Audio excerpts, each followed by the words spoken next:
lagi hari ini dalam pesan pastoral. Kemarin saya telah membahas tentang prinsip hidup dalam ekonomi Allah. Dan sekarang saya membahas 4 kunci utama untuk hidup dalam perekonomian Allah. Firman Tuhan terambil dari Ayub pasal 5 ayat 20 sampai dengan ayat yang ke-22. Demikian firman Tuhan. Pada masa kelaparan engkau dibebaskannya dari maut, dan pada masa perang dari kuasa pedang. Dari cemeti lidah engkau terlindung, dan engkau tak usah takut. Bila kemusnahan datang, kemusnahan dan kelaparan akan kau tertawakan, dan binatang liar tidak akan kau takuti. Saudara yang dikasihi oleh Tuhan, untuk berjalan dalam penyediaan Allah dan hidup dalam perekonomian Allah di tengah krisis keuangan yang melanda dunia, ada 4 kunci utama yang harus kita ingat. Yang pertama, jangan mencoba bersandar pada pengertian sendiri. Tuhan ingin agar kita tidak menempatkan iman dan kepercayaan kita pada rekening bank atau kekayaan, atau kemampuan kita sendiri untuk menyediakan bagi diri kita sendiri dan keluarga kita.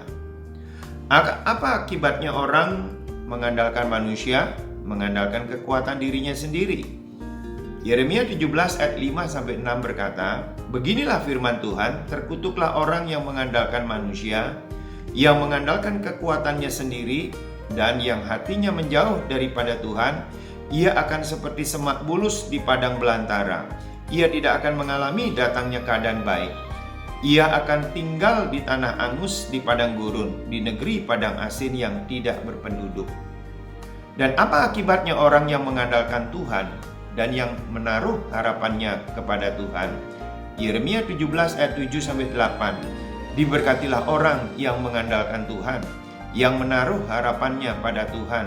Ia akan seperti pohon yang ditanam di tepi air, yang merambatkan akar-akarnya ke tepi batang air, dan yang tidak mengalami datangnya panas terik, yang daunnya tetap hijau, yang tidak khawatir dalam tahun kering, dan yang tidak berhenti menghasilkan buah. Yang pertama, kita harus ingat bahwa jangan mencoba bersandar pada pengertian sendiri. Tetapi yang kedua, jangan hidup sesuai apa yang diperintahkan oleh pikiran kita secara alami.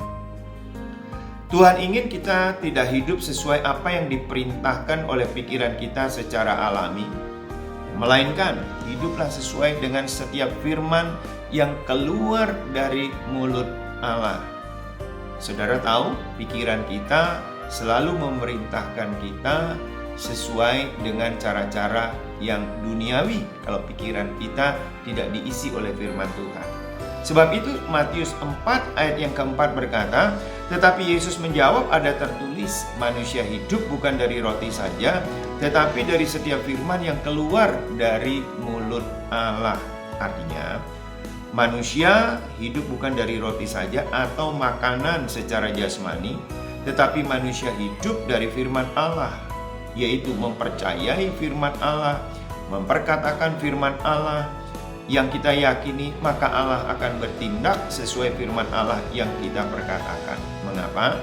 Bilangan 23 ayat 19 berkata, Allah bukanlah manusia, sehingga ia berdusta, bukan anak manusia, sehingga ia menyesal, masakan ia berfirman dan tidak melakukannya, atau berbicara dan tidak menepatinya. Artinya, kalau kita percaya kepada firman Tuhan, kita pikirkan firman Tuhan, kita perkatakan firman Tuhan, kita renungkan siang dan malam, kita lakukan sesuai dengan firman Tuhan, maka Tuhan akan melakukan seperti yang Dia firmankan. Yang ketiga, kita harus ingat adalah kita harus bergantung sepenuhnya dan mempercayai Tuhan dalam keadaan apapun, bahwa Tuhan menyediakan kebutuhan bagi kita. Mazmur 37 ayat 18-19 mengatakan, Tuhan mengetahui hari-hari orang yang saleh, dan milik pusaka mereka akan tetap selama-lamanya. Mereka tidak akan mendapat malu pada waktu kecelakaan, dan mereka akan menjadi kenyang pada hari-hari kelaparan. Bapak, Ibu, Saudara yang dikasihi oleh Tuhan, Jika kita bergantung sepenuhnya dan mempercayai Tuhan dalam keadaan apapun yang kita hadapi, maka Tuhan akan menyediakan kebutuhan kita. Perekonomian Allah tidak pernah berubah, tidak dipengaruhi oleh kekuatan-kekuatan alami. Dalam perekonomian Allah ada penyediaan Allah yang terus-menerus, kelimpahan, lebih dari cukup, pertumbuhan dan pelipat gandaan. Semuanya ini untuk memenuhi kebutuhan kita. Yang keempat, kita harus mengetahui apa yang Allah telah sediakan dan janjikan dalam firman-Nya yang berhubungan dengan keuangan kita. Bapak Ibu, kita harus mengetahui apa yang Allah telah sediakan dan janjikan dalam firman-Nya yang berhubungan dengan keuangan kita. Matius 6 ayat 25 berkata, "Karena itu aku berkata kepadamu, janganlah khawatir akan hidupmu, akan apa yang hendak kamu makan atau minum, dan janganlah khawatir pula akan tubuhmu, akan apa yang hendak kamu pakai. Bukankah hidup itu lebih penting daripada makanan, dan tubuh itu lebih penting daripada pakaian?" Kita percaya Tuhan menyediakan kebutuhan dasar kita, makanan, minuman, pakaian. Sebab itu jangan terlalu khawatir dengan apa yang Tuhan sedang kerjakan hari-hari ini. Resesi ekonomi membuat banyak orang khawatir, tetapi kita sebagai orang percaya jangan khawatir, sebab Allah telah menyediakan kebutuhan dasar kita.